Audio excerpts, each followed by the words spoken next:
Title I funds. Now that we've gone to a multi-provider approach, we just don't have only Catapult. That is why we now have to have a formal lease agreement with them, so that if someone chooses a company other than Catapult to be the provider, say Tree of Knowledge or Learn It, and they need to rent that trailer, we now have, if we're going to pay, we have to have a formal agreement with them, since these are not necessarily going to be Catapult schools that are using those trailers. So that's why we have. Yes, sir, I understand that. Can't do The question was, Let me just rephrase. We only pay for the trailers that we use. That's always been that case. Through the chair. through the chair. Through the chair? Yes.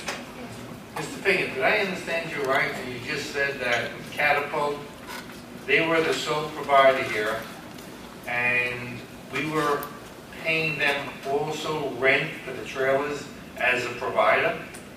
They purchase the trailers, which they're allowed to do. We then, through Chapter 192 and Title I funds, pay them for the use of those trailers for the schools that are using them. That's actually that's the way the law works. Now, had we decided, if we were providing the services ourselves as opposed to having, say, Catapult do it, then we would have purchased the trailers directly. Through the chair. Hold on, one at a time. One at a time. Mr. Finger, would you be able to provide us with the estimated amount that we paid every year over the past, let's say, 10 years? Over the past year, last year was approximately $395,000 through Title I funds. That's for those trailers that were used either all or part for Title I services. And then approximately $411,000 or $412,000 in Chapter 192 funds for the trailers that were used either part or in full for Chapter 192 services. Through the chair. This year we're having a reduction of about $100,000 over last year. It's a little less than that, right? Don't you think it would have been a lot cheaper to have just bought these things instead of paying it in last year? I was not, usually that is only done, my understanding of how programs work is that if the school district was doing the program themselves and not contracting out to a third-party provider, then the school district would be the one, yes, purchasing those trailers. Through the chair. I did have a question. Yes, The funds that are used to rental of these trailers, are they legally allowed to be used for education if they, let's say, they would not have to pay rent? May I answer that? So that sounds legal. I heard the word legal. My understanding of Chapter 192 money, there's a separate, if you will, pot of gold, which is used for the trailer situation. As far as Title I money, that money comes, if you will, off the top. Thank you. 192 money has a separate line item, which does not affect, and some board members, Mr. Fink, you were at one of the meetings, Mr. Sidley, you were at another, Mr. Silver, you were at another, where we met with all the vendors. And just so we're clear, let me cut through the chase. The RFP clearly said, and please take this home to wherever you go, the RFP clearly said that every vendor in our multi-vendor approach had the capacity to provide the services. And the vendors who were lucky enough to get the, if you will, business, all said they did not need the assistance, if you will, that they had appropriate facilities. Then we heard, and again, members of the board were there, we then heard from certain vendors that they may not necessarily have, and then we heard from a certain school who sends emails to all. And that school asked, what's with the trailers at my property? We investigated that issue. In fact, at our June consultation, I don't recall the day, I do recall it was a Friday, we actually investigated that further, and actually there's a letter which is public record from the state of New Jersey in 2005, written by Anthony Hearn, who works for the DOE, who established that the modulars, trailers, whatever you want to call them, most of them, when I say most, and I could be corrected, other than 6 to 8 of them, do in fact belong to that vendor. So this paragraph, in fact, it does not need to have to be accepted. But just so we're clear, we have one person, one school, the Tashbar school, you got his email, you're on his mailing list, as are others. They actually asked about the trailers, and I'm paraphrasing. And those trailers, we understand, we have a list, which is a public record, which the board has had in the past and has presently. That list shows which trailers very clearly belong to the vendor and those few that belong to the district. But I want to make it clear, for 192, and again, I've been told this, I did see some paperwork on this, and in fact, I did send the proposed lease agreement both to the county and state, because I always want them to see it before, and asked them and told them we have a meeting for this Wednesday. I have not heard back. But the 192 money does not come, as far as I know, from the instructional. It's not taking away. As far as Title I, I want to be very clear. It is coming from the instructional, non-public, not public.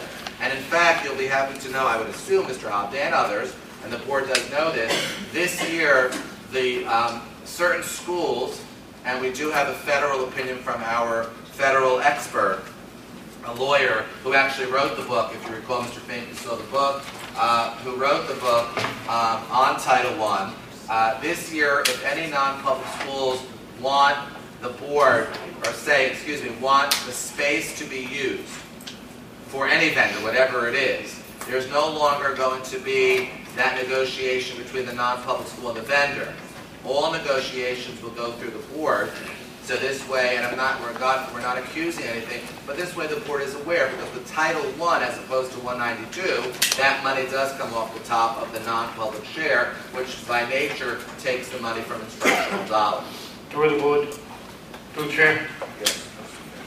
Michael, the one thing I'm questioning is, I know a private school right across the street from us has just purchased 2 trailers. I went over to see the trailers. The cost of the trailers that he paid was $10,000 per trailer. How many trailers do we have in town? 50.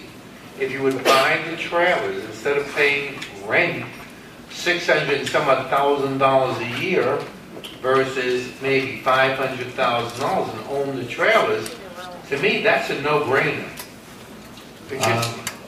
Through the chair. I respond, please, Mr. Fink.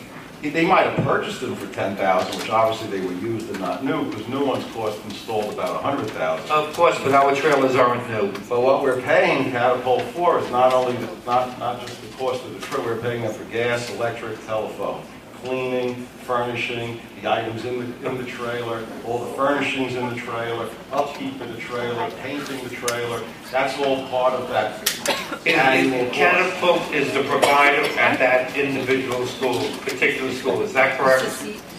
Yes. So we're paying Catapult to be the provider, and on top of that, we're paying Catapult rent for their own trailers. Through the chair, I have to interrupt Carl and Mr. Fink for a second. Regarding 192, let's break it down again. 192, and this has been verified with the state, and in fact discussed at meetings that some board members were at with the vendors, 192 money allows 94% for instructional and 6% for administrative. Separate and apart from that, on page 8 of the new guidelines put out by the NJBOE in February, says you can go, I believe it's up to 18%, I could be off, for those type of costs.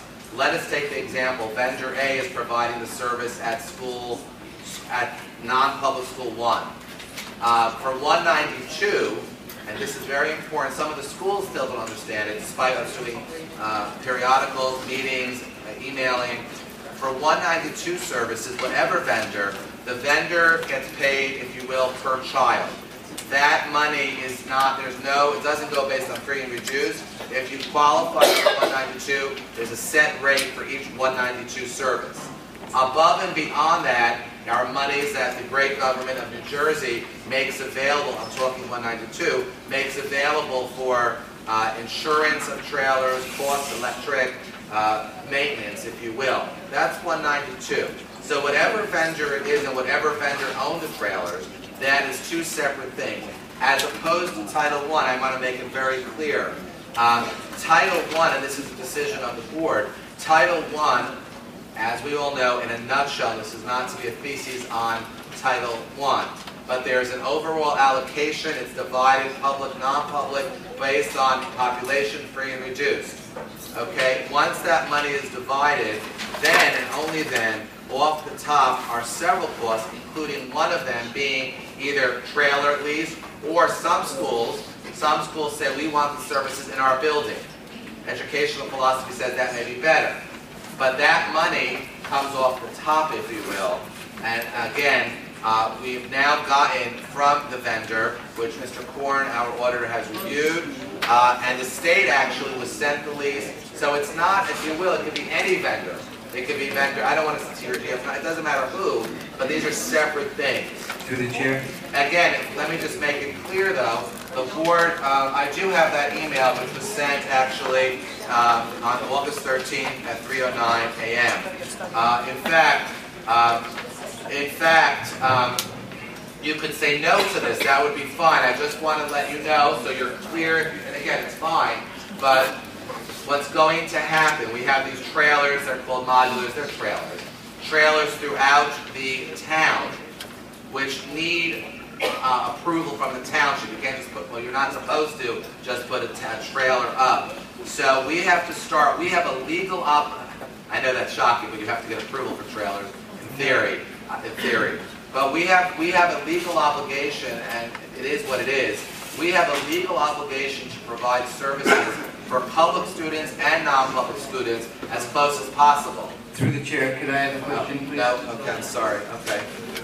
No, it doesn't matter what I say, it's okay. Mr. President, Hold on 1 second. Let Mr. Isabel finish so I can ask my question. No, I'm finished. All right, go ahead, Mr. Silvers. Okay, so I just want to clarify a few things here. So aside for getting paid, in the past, Catapult, aside for getting paid for their services in the trailers, which was provided by Catapult as the sole service provider, we pay them in addition to that rent for upkeep and everything else because they own the trailers. Now my question is,